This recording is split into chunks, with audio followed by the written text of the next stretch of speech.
There we go, it's working.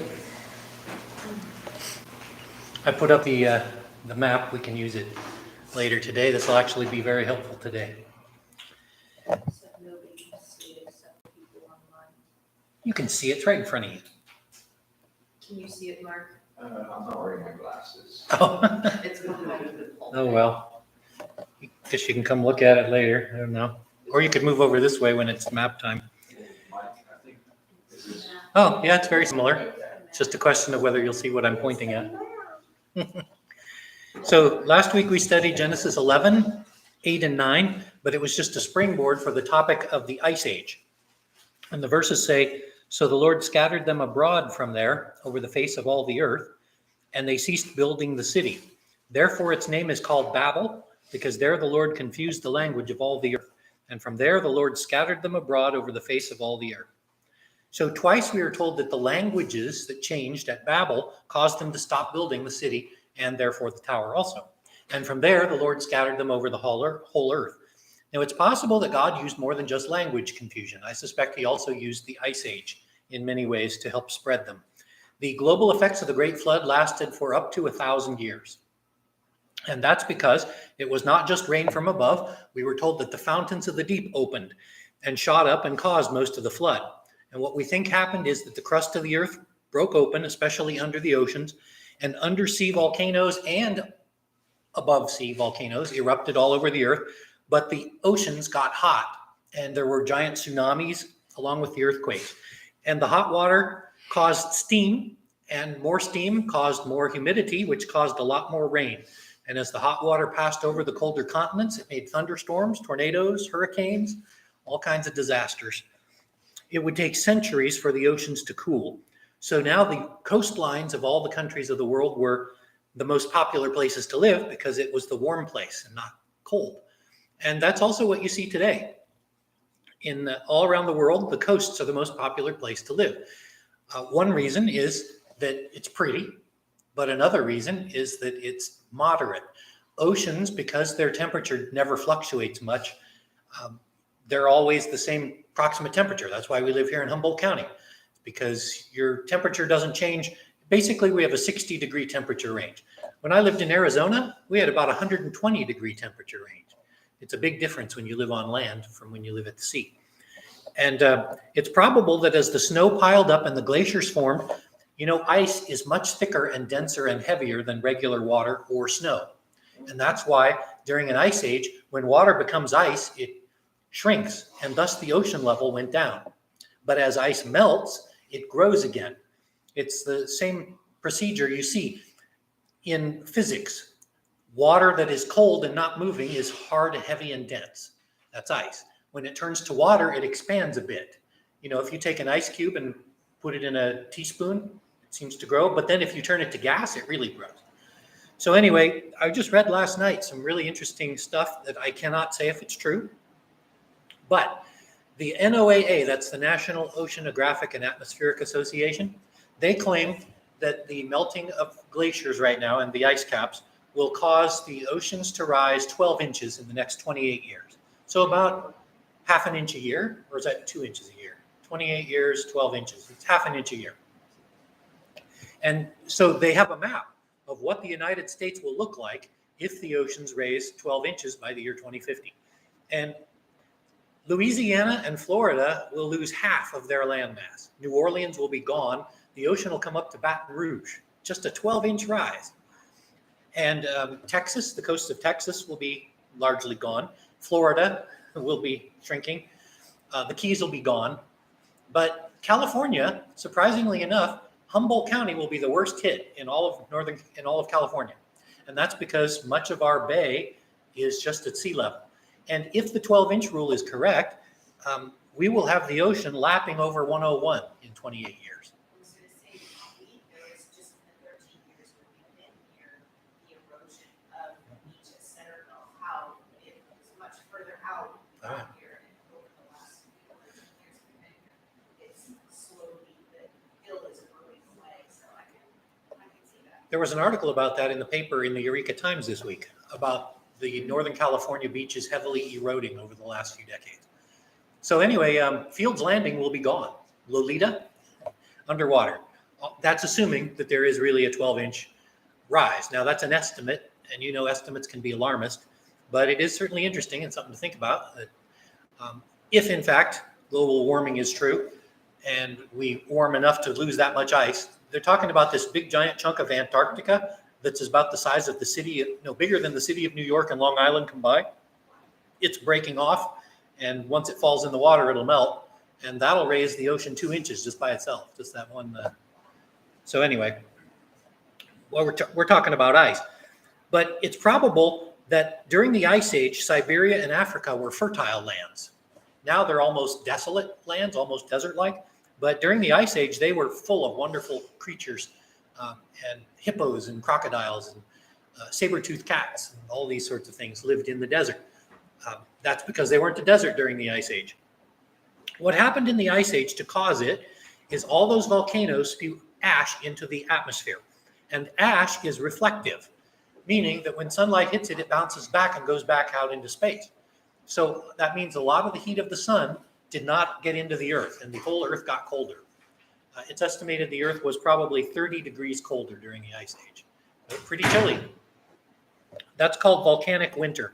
And I told you about two specific cases of volcanic winter in recorded history.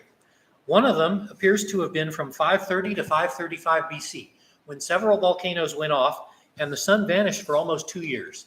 It led to famines, plagues, the fall of Rome, all kinds of civilizations collapsed, and it led the earth into the Dark Ages. And so really you could call it the Dark Ages. It went into an ice age is what happened, a mini ice age. And also in April of 1815, Mount Tambora erupted, and there was a year without the sun. And in that year without the sun, lots of people starved, and it caused worldwide problems, including in the United States. So we think that during the Ice Age of Noah, it was much worse, and the earth might have been dark for decades, and that killed a lot of plants. And so people became heavily reliant on meat. There were not a lot of crops. And this is when we see the fossils and the artworks in the caves of what we call cavemen. There were cavemen. It was probably mostly the sons of Japheth. And that's because if you remember in the stories of the Table of Nations in Genesis 10, they all started around here in southern Turkey where the ark landed, Shem, Ham, and Japheth. And Noah told the people to go. And what happened is Japheth went north. They went up through Turkey and up into Europe, Scandinavia, England, Western Europe. They went over into Siberia, Russia, North India, and North China. So they took the north. Shem took the center here, Iran, Iraq, and Syria. And Ham, I don't know if I want to call him evil, but the one whose sons were cursed, Canaan was cursed, they took Palestine and Egypt all the way to West Africa, all the way down into Africa, southern Saudi Arabia, and then they took boats across the ocean and settled in Brazil. Not a lot of people, but some. And then a lot of the children of Ham also went east into India and China and then came across the land bridge. The land bridge was one of the most important reasons why God did an ice age. Must have accidentally pushed it? I don't know. Why did God have an ice age? There's a couple of reasons we would guess. Why would God cover the earth 30% with ice? Well, the ice age helped people travel to America. God told people to spread over the whole earth. They can't spread over the whole earth if they can't get there. So a few people from Ham went in boats, but most people during the ice age, if the ocean was 300 feet lower than it is now, because when the ice melted, it came back up, there was a 1,000-mile wide land bridge full of grass that people could walk across all the way from Siberia into Canada and Alaska. So it was an easy journey. Well, I mean, it's a long journey on foot, but still it's fairly easy. And it was grasslands because that's when the woolly mammoths lived there. There were thousands of them. They were just like bison living in North America. And they may have killed some of them to eat. We find some mammoths with spears stuck in them in the ice. And of course, in America, we also find them with spears stuck in them. But anyway, that's why one reason we had the ice age is so people could get to America. Another purpose was probably the geological helpfulness of glaciers in giving more soil to the earth, especially the northern hemisphere. Because as the glaciers came south, they took all of that rock. The flood had washed the rocks clean. Most of the soil was probably in the ocean. So the glaciers come down and they crumble rocks and turn it into dirt, and good dirt. And so much of North America and Europe became a very fertile place after the Ice Age was over. And that enabled us to prosper when we came here. So those are just a couple of reasons why God might have used the Ice Age. And as I said, there's not a whole lot of biblical proof of an Ice Age because they didn't call it an Ice Age and they wouldn't have recognized it. When things, why does my light keep turning off? That's really weird. Huh. What was I saying? I got distracted. Oh yeah, it's not found in the Bible by name. The book of Job has more references to ice, frost, cold, and winter than any other book in the Bible. And that's probably because I believe he lived at the time or previous to Abram. And that was within 300 years of the flood, maybe 400 years. And so he was in the middle of the Ice Age. And he lived here in Saudi Arabia, probably Jordan area or Saudi Arabia. And he's talking about ice and snow and frost. That doesn't happen in Saudi Arabia anymore, but it did during the Ice Age because the glaciers came down quite a ways, not as far as Turkey, but it did make colder conditions here. So, also, there are a few indications in Genesis of heavy storms. That's not proof of an Ice Age, but we believe there would be huge storms during an Ice Age. Some of those we talked about were the destruction of Sodom and Gomorrah, possibly a volcano. God could have used a volcano to destroy them. And that was in the time of Abram, 300, 400 years after the flood.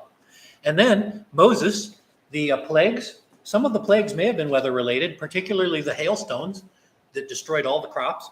And then in the book of Joshua, that might have been around the end of the Ice Age. That was about 800 or 900 years after the flood. And we see hailstones killing the enemy just as much as the soldiers did. So pretty big storms. So that ends our review. Today, we are taking a much longer chunk of Genesis, verses 10 through 32. And we're not going to study them all deeply because we've already studied a good number of them.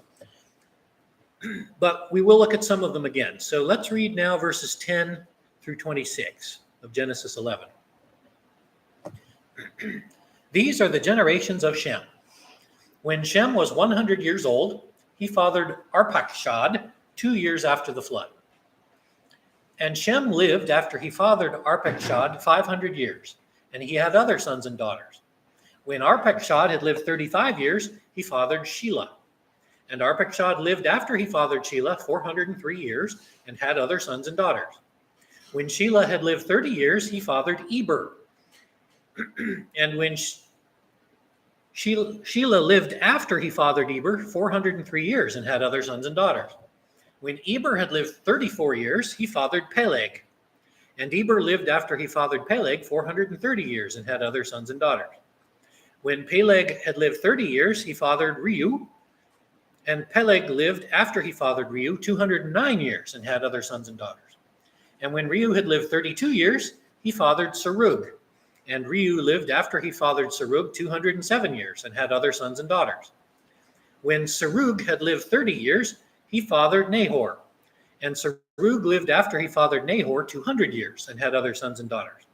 When Nahor had lived 29 years, he fathered Terah. And Nahor lived after he fathered Terah 119 years and had other sons and daughters. When Terah had lived 70 years, he fathered Abram, Nahor, and Haran. So you can see that this is mostly a genealogy of the sons of Shem. And in Genesis 10, there was also a genealogy, but not just Shem, it was also Ham and Japheth. But it is different a little bit. It's not different in the kind of contradiction. It's different in the scope and the length of the list. In Genesis 10, the list tells us about all of Shem's kids, and then some grandkids and a few great-grandkids. But that list ends with Peleg, when the earth was divided, which we believe was the Tower of Babel. So basically, the Table of Nations in Genesis 10 was a genealogy to the Tower of Babel to show you how we got to that point. Now in Genesis 11, we don't get Japheth or Ham anymore. Now we just get Shem, and that's because Shem is the line of the Messiah from the line of Peleg. So in Genesis 11, we only see the line from Shem to Abram. Now, one obvious thing you probably saw is all of those dates, how old they were when they had kids and how much longer they lived afterwards. The obvious thing is that their lifespans are going down drastically and quickly. over just a few generations. Shem lived 600 years. His son Arphaxad, who founded Nineveh, lived 438 years. Shelah, 433. Eber, 464. So there was a little bit of an uptick there. But then his son Peleg, 239 years, only half of his father's lifespan. And that was during the Tower of Babel incident. Reu, 239, that's the same as Peleg. But then Serug, 230, and Nahor, 148. Another huge drop. That was Abram's grandfather. Terah's lifespan is not listed here, but a few years later, we're told that he lived 205 years, and then Abram lived around 200 years also. So you can see their ages are dropping quickly. One possible explanation is the missing water canopy that may have been part of the flood, although another possibility, and certainly a part of it, is mutation. Answers in Genesis shows rates of mutation in populations, and they were growing quickly, which means that every time your parents got a new disease or a new mutation and then you got it, it made you a little more sickly or a little less healthy. And all of this started at Adam and Eve when entropy began. And that's why we started getting weeds and predators and nasty things like spiders. All week I've been cleaning the house of spiders. And shiny. Okay. One small bit of controversy in Genesis 11 is regarding the genealogy in the Gospel of Luke. Luke adds one person who is not listed in this genealogy or in the Table of Nations. In Luke, he says that between Arphaxad and Shelah was a son named Canaan, not spelled like the son of Ham, not C-A-N-A-A-N. It was C-A-I-N-A-N. Maybe I should pronounce it differently, like Kainan. But anyway, this Kainan is named in Luke. And this proves actually that not every genealogy contains every single descendant. There was at least one missing in here. Now, the question is why? Was it a mistake, or was he left out on purpose? Was he wicked? Did he have no kids? Well, he had to have kids because to get from Canaan to Shelah, he had to have at least Shelah. So at any rate, that does mean that there are possible holes in the genealogy for whatever reason, because we believe Luke is inspired. And we can't just say that Luke made it up or that he was just accepting whatever the modern Jews told him about this Canaan guy, because it is found in the Septuagint. That's where Luke gets it. So for some reason, it's not found in the Masoretic text, which is the Jewish version, but the Greek version has it. And that's what Luke used, is the Greek version. We don't know why he's missing, if there was a particular reason, just no idea. But it's there. One odd detail about this list, also in Genesis 11, you may notice that all of the men of Shem, starting with Arphaxad, had their firstborn sons at around age 30. There's one at 27, there's one at 39, but pretty much they're all around age 30. It's when they started having their firstborn sons. The only exception is Terah, the father of Abram. He was 70 years old when he first had a son. That's kind of odd. Did he wait? Or maybe he just had lots of daughters first. We don't really know. But one other thing we have to study is when it says that at age 70, he had Abram, Nahor, and Haran, that does not mean he had triplets that year. They were not all of the same age. What it means is that the firstborn son was born at 70, and then he had two more sons over the next 60 years. Now, why doesn't it say that? Because Abram was probably the youngest. So all the rest of the list was firstborn. Now, Abram is not the firstborn. And how do we know that? It's because in Acts chapter 7, Stephen, when he gives his speech before he gets stoned, gives a little history of Abram. And he gives an inspired detail that we don't have in the Old Testament. He said that Abram did not leave Haran for the promised land until his father Terah was dead. Okay. Now in Genesis 12:4, it says that Abram left Haran when he was 75 years old. So that tells us that Abram was born when Terah was 130 years old, because we know exactly when Terah died and when Abram left Haran. And now we know that his father died in Haran. Thus, Abram was probably the last born son at age 130. James Boyce, in his commentary on Genesis, he makes a number of good points about chapters 10 and 11. And I think I'm going to have to buy the next volume, because the first volume ended at chapter 11, and now we're in chapter 12. He's been one of my favorite commentators on Genesis. But anyway, until now, he points out that God has been working with all the people of the earth, worldwide people, but they always rebel. So God did the judgment with the flood, and that didn't fix the problem. Then at Babel, he does a less violent judgment, but that still doesn't fix the problem.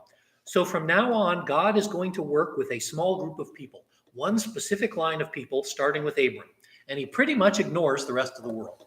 That's not to say, of course, he doesn't have control over the rest of the world. It just means he doesn't love them. He's not paying much attention to them because the people he loves are from the children of Abraham. This is a type of all of history. God always has a remnant of true worshipers amid a sea of wickedness. That will only change to a degree when the Messiah comes, when Jesus came, and he opened the people of God to those from all nations. And so now the church is expanding. We are still, to some degree, a remnant in a sea of wickedness, but it's a much bigger remnant now than it was. I don't take CNN and the UN too seriously, but they estimate that there are about 1.5 billion Christians on earth. If that was true, that's proclaiming Christians, of course. Since there's 8 billion people on earth, that means that 1/4, approximately 20% of the world is Christian. Now, we would say, of course, that half of those probably aren't, but still, 10% of the world being Christian is a heck of a lot bigger than when the Jews were the people of God. A couple of 100,000 among the millions and tens of millions. So this will all change finally when all the wicked are taken away from people from the earth for eternity. So the rest of the Old Testament from now on will focus on God's people from the children of Abraham. And we only hear little bits and pieces of the rest of the world. It's kind of like in The Lord of the Rings, when the hobbits haven't left Hobbiton. They write books about hobbits, and all they know about is hobbits. But once the Bilbo, the Baggins start going out, seeing adventures, they see the world, they start writing more books. The Old Testament is kind of like Hobbiton. It's just the Israelite story. And Boyce suggests that Romans 1, where Paul repeatedly says God gave them up to this sin and that sin, is speaking of the Gentiles of the ancient world as examples of evil. So in other words, God gave up the Gentiles because they had rejected him. But after Romans 1, God gives up on the Jews too and creates a new people, the church. So now let's discuss Abram and his brothers and his parents and family. One of his brothers, I'm going to call Nahor the second. And that's because he was named after his grandpa Nahor, the father of Terah. And we don't want to get too confused by the first Nahor and the second Nahor. There is a difference. Grandpa Nahor died in Ur before Abram and his family left Ur. So he's out of the picture before the story happens here. Abram married Sarai, but her genealogy and origin are not given. However, in Genesis chapter 20, Abram calls Sarai his half-sister. If that is the truth, which we believe it is, that means that she was born to his father, but through a different mother. So he married sort of his stepsister, I guess is one way of saying it. Not that she was adopted. So I guess that would be a real sister. It would just be from a different mother. I don't know if there's another term for that. Is that still a sister? Half-sister? Okay. So he married his half-sister then. So his father, Terah, bore Abram, Nahor, and Haran. But whether his first wife had died and then he had a new wife, or whether he had multiple wives, we don't know. Since they were not godly people yet, it's possible he had many wives. And even Abram was godly and he had multiple wives. So, but Abram's brother, Haran, had a few kids mentioned. One daughter named Milcah marries Abram's brother, Nahor II. And that's important because Haran and Milcah are the grandparents of Rebekah, who will marry Isaac in about 60 years and give birth to Jacob and Esau. And Rebekah's brother is Laban, who will eventually be the problem for Jacob in about a century. So all these people who are related will come back. That's why we're looking at them. But the other important child of Haran was Lot. Haran, though, died in Ur before Abram left, just like his father Terah. That's one of the reasons probably Lot went with him. His dad had died and his grandpa had died, and all the rest of the family was moving, and so Lot went along with them. Here's what seems to have happened. Abram had his encounter with God, and that's what we're going to talk about next week, Abram's calling. That's in chapter 12. But when Abram had this vision from God, he told his father Terah. And Terah believed him, apparently. Terah decided to take the whole family with all of his kids. Haran's dead, but he's going to take Nahor II and Abram and all their families with him. So they all planned to go to the promised land where God promised them the land. So Terah, Nahor and his kids, that's Nahor the second, the children of Haran, that's Lot, and Abram and Sarah all left together in a big caravan to go to the promised land.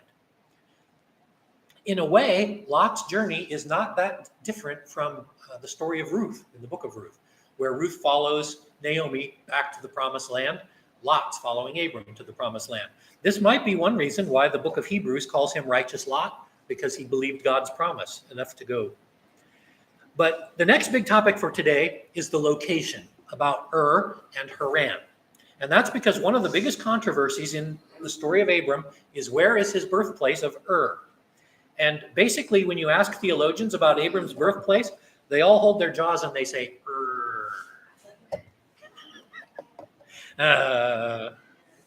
Gotcha.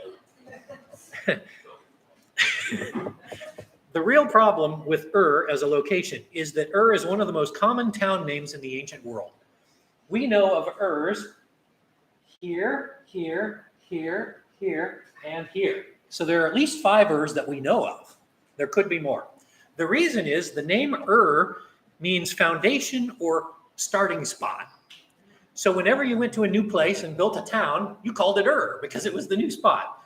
It's kind of like in the United States when you have a town called Washington.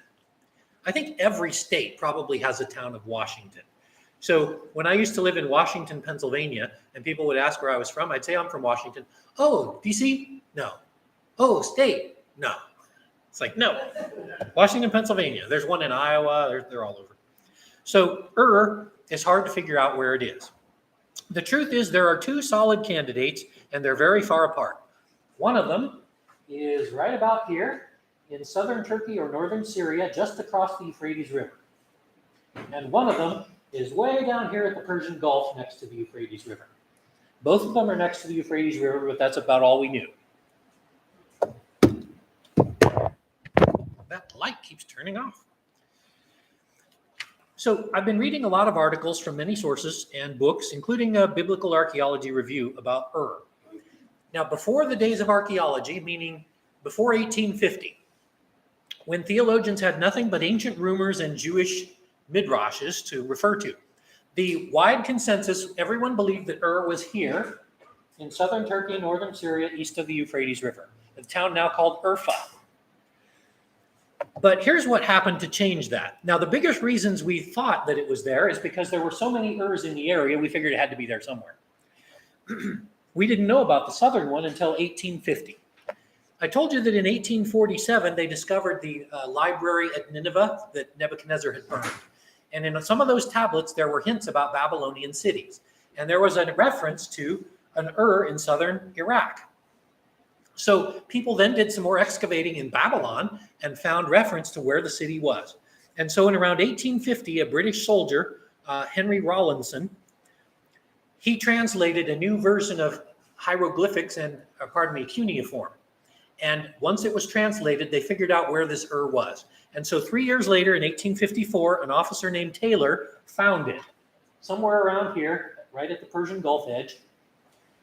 And all of the artifacts in it and seals and pots said, this is And he thought, oh, great, we've really found And another reason he thought that this was Abram's is they found the remnants of a giant ziggurat. And so they thought, oh, this is perfect. Tower of Babel, right here in the same spot. This is where Abram's from. So from about 1850 to the present, all of the Christian books talk about this as being Abram's However, the only piece of biblical evidence that supports that is one verse. So turn over to Genesis 11. You're not turning over, you're still in Genesis 11. Let's read the last 3 verses, 27 to 30. This is the genealogy of Terah. Terah begot Abram, Nahor, and Haran. Haran begat Lot. And Haran died before his father Terah in his native land, in of the Chaldees, or Chaldeans. Then Abram and Nahor took wives.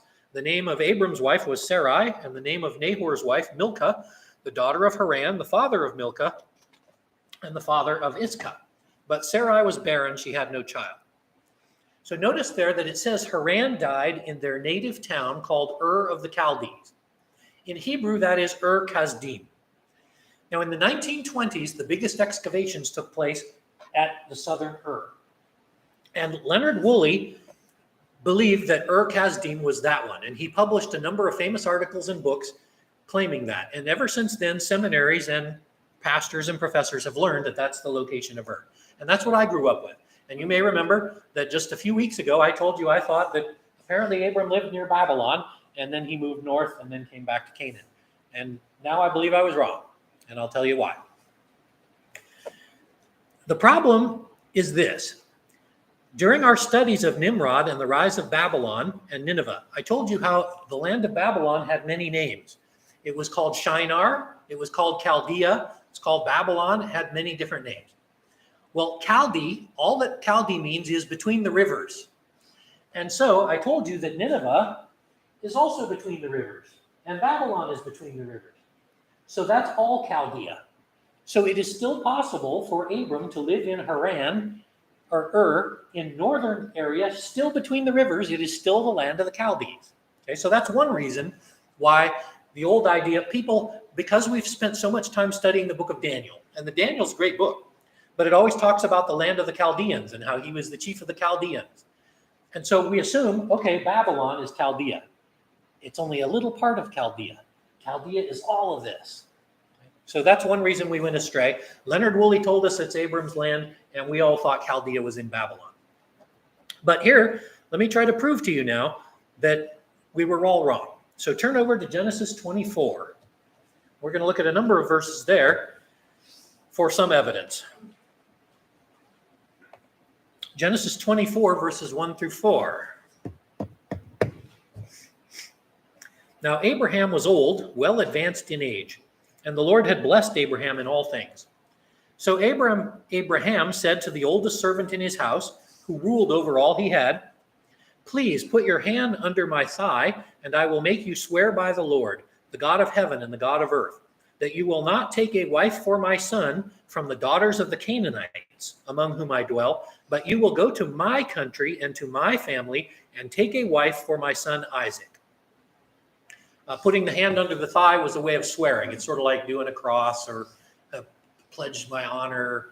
That's the way of saying I'll do it. So Abraham's servant swears he will go back to Abraham's homeland and find a wife for Isaac rather than a wicked Canaanite woman. So now go down to verses 10 through 11. Then the servant took 10 of his master's camels and departed, for all of his master's goods were in his hand. And he arose and went to Mesopotamia, to the city of Nahor. And he made his camels kneel down outside the city by a well of water at evening time, when the women go out to draw water. Okay, so here we find out there's a city called Nahor. Now here's the problem. There were two Nahors. There was Grandpa Nahor, and there was Abram's brother Nahor the second. So which one is it? Now, if you believe the southern Iraq theory, you believe that it was Nahor's grandfather who had a city named after him somewhere down there. We don't know where it is yet. And if you believe the northern theory, you believe that it was Nahor's brother, Abram's brother Nahor, who built a city there named after himself. Well, Nahor II had 8 kids of his own, and maybe he started a city outside of Haran. But here's where we can find some more proof, is Genesis 31. Oh, I see it's not up here. Genesis 31, okay, it's verses 17 to 21. So we just need a 31 there.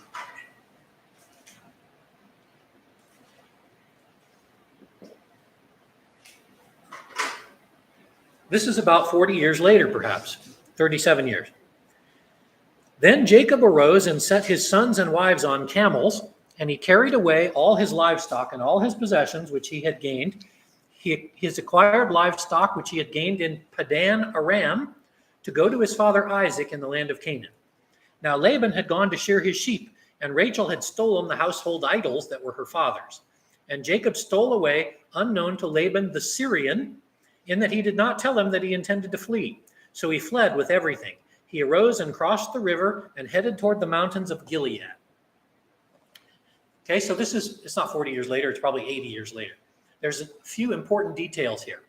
First, you remember Jacob earned all of those cattle and his 2 wives, Leah and Rachel, in a land called Padan Aram. And all of the ancient archaeology and all the evidence we have says that Padan Aram is in Syria, in the land of Haran. So right here, in central to northern Syria. And then another detail. Oh, by the way, if you remember, we talked about the Arameans just a few weeks ago. The Arameans used to invade Israel from the north and take over until the Assyrians destroyed them, and then they started coming in from the north. That tells you that the Arameans are north of Israel. So when Abram sent his servant to his relatives and called it my country and my family, it was up in Syria. It even says that Laban was called the Syrian. Why would they call Laban the Syrian if he lived way down here? Or if Abram's servant went all the way down there? I don't think he did. And when Jacob fled, it says that he fled across the river. That's the Euphrates River. When the Bible says the river in the Old Testament, it always means the Euphrates, unless they're in Canaan. But it said he fled over the river into the land of Gilead. The land of Gilead is in southern Lebanon at the sea, just north of the Sea of Galilee. So how could you flee from here, cross the Euphrates River, and then end up at Gilead? So these are a number of reasons to believe that's not what happened. Also, another reason to believe Abram